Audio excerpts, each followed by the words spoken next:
There we go. Making a construct. Let's see which construct he has. Okay, he's got the pack construct. It's the best one. Yeah, I mean, I would be most interested in playing the windmill construct from Unstable. Yeah, I'm not all interested in that. I know you're not. Shames me greatly. All right, so we've got a Drawn from Dreams. This is a pretty good addition from M20. He's taking his sweet time pulling these off one at a time. On 7 deep. So I don't hate a root snare here. You can't cast it with Teferi on the board. Okay. I think he has one in hand. All right. I think we're probably going to take Callous Dismissal. I would take Callous Dismissal and the Search for Azcanta. Because you can Callous Dismissal this Teferi next turn. Yeah.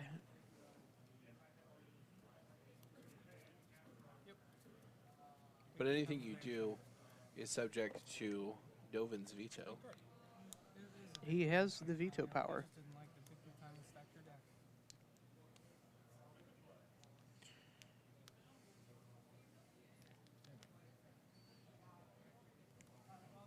Oh, just let it resolve.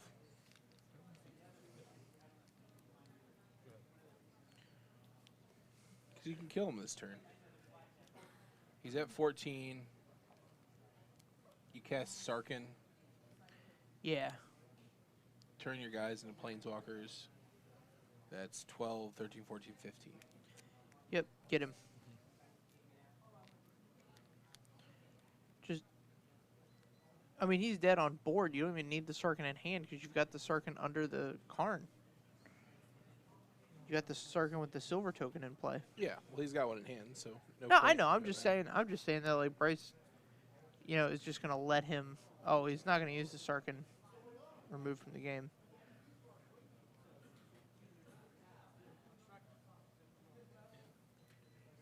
Very carefully with this.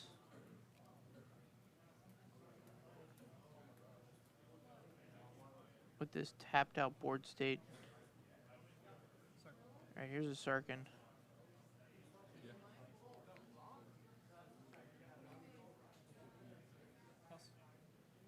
Yeah. Here's the math. Everybody in the pool. Gotcha. Yeah, it took us a little while to get there, but got there in the end. That's okay. That's okay. That's what Magic's all about, you know, figuring out that puzzle. And we're back here, like, actively trying to figure it out so we can, like, say it. Very different when you're in the game. So the top 8 from the Mythic Championship only had 1 copy of this Hogak deck, despite there being, like, it being, like, the second most popular. It might be the most popular creature played, right? Because I think it was, yeah, Leyline of the Void, Faithless Looting, Thoughtseize, Hogak were, like, the top 4 cards played. Right. It was definitely the deck that everybody was gunning for and the one that was most represented. And had the most wins. It did the best out of the decks in the field. Despite everybody knowing that that was the deck that was going to be there. And right, and with there being open deck lists. Yeah. So there were people playing main deck Leyline of the Voids because they knew what their opponent was playing before the round started. Yeah. And so you could just decide whether or not you needed a London to this Leyline of the Void. Didn't matter. Didn't matter.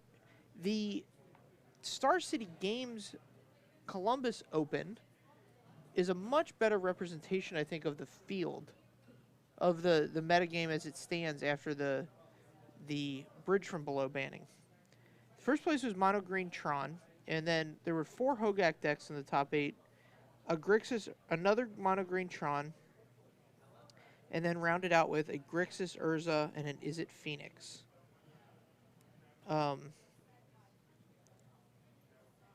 Very interesting.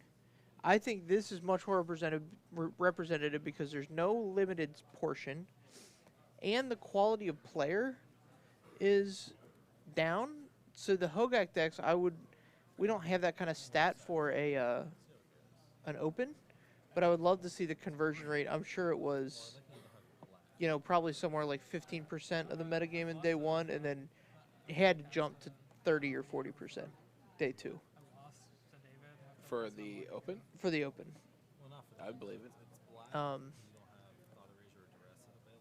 So like as the players get, like, the stakes get less, the players aren't as intent on playing like the very best deck, because there's some players that will just show up to the nearest Star City when it's in town and just play their favorite deck.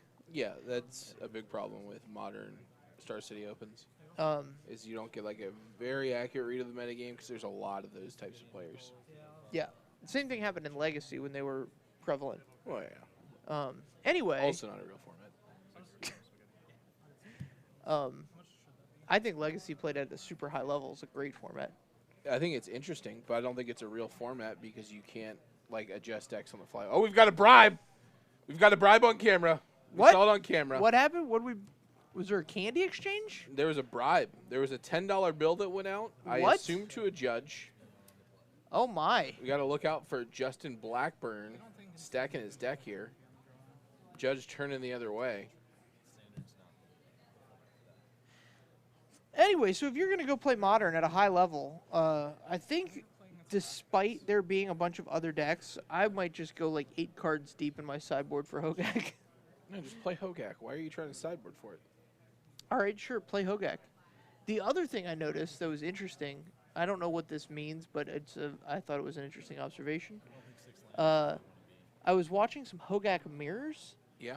And in one mirror, these guys were the undefeateds going into day 2, right? So this is the last round of day 1. Mm-hmm. These Hogak players, each of them lost a game, like, on board. Like, the opponent didn't have to really have anything in hand to win the game. They just attacked too heavily and couldn't block because, like, there's a lot of can't block creatures in the Hogak deck. Yeah, I mean, the math might have worked out to where, like, that was their out as their opponent blocking poorly. Oh, sure. Yeah.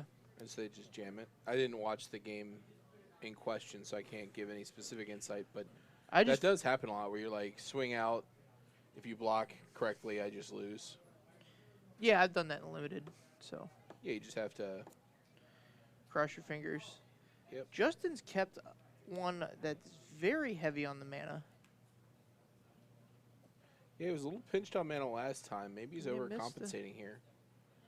I think I saw 4 or 5 lands in there.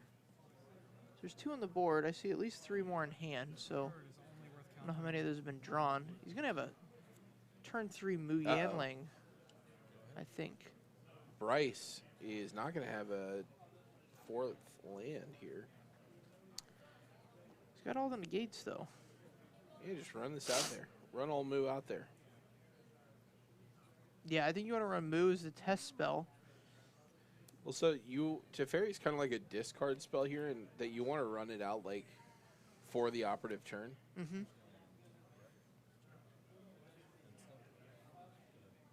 So now that he has the Wilderness Reclamation online, now I'm much more interested in resolving this Teferi.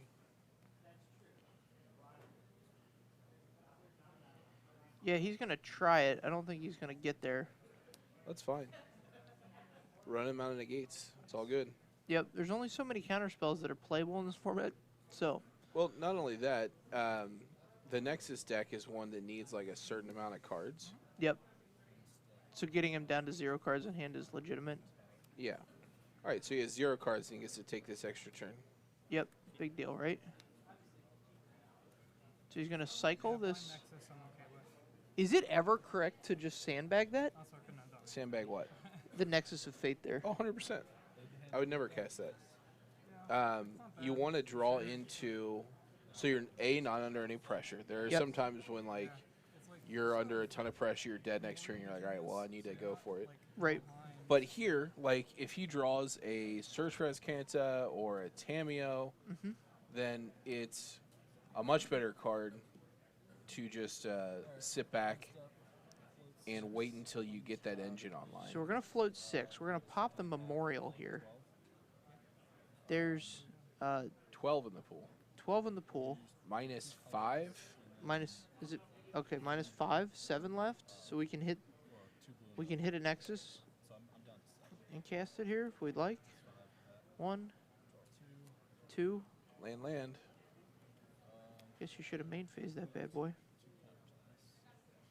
All right, he's going to put that up to 3 with the remaining mana in the pool. It's fine. Not a bad play. Gets the job done. And so now Justin's got to feel like he's got carte blanche to go ham. I'm going to Google that to see if I used it correctly. Here's hoping. Oh, we're running this fairy right into the blast zone. Carte blanche, complete freedom to act as one wishes or thinks best. Got it. Got it. That's my little victory of the day. It's been a weird day when using the term carte blanche correctly is your big achievement. I don't know why he runs Teferi out here. It's gonna So it forces him to do it. just do it. And Justin does have a backup of a gajillion good planeswalkers. Yeah. So he's probably going to run out the 6-mana walker next. The Chandra. So this Chandra's interesting because it gives him an emblem of a damage every upkeep. And boy, does this Nexus deck like to have upkeeps. Yeah, it doesn't actually take that. So, like... It doesn't take you 20 turns. Right. But, like, it adds another level to the puzzle of, like, okay, I got to trim this down to below 20 turns. So it's like playing around as Cinder Vines. Yeah. You can do it. It's not hard. But it is something else you have to consider. 6. The fact that Brice has no engine... Here's the young lady. And anything that he puts together is going to be forced to contend with a damage every turn is a huge deal. Yep. That's not an emblem. Maybe he should have saved that bribe money and buy himself some emblems. I have them. I'm just saying, just give me a second. Maybe. You can always come down to GameSwap Mason. They've got a lot of Magic the Gathering cards here. Yeah, oh, there it is. They've got emblems. They've got tokens. I've always been pretty pleased with the token selection. Sure. He took one on his upkeep. Yep. Justin, quick to remind. I don't think I've hit you, Logan. I think. Yeah. How many emblems do you have to have before it's a problem? Like 2 is rough. If there's any sort of clock aside from that, Yeah. then like 1 is very difficult. I got to my 3rd one in limited one time, and I was just like, all right, enough of this.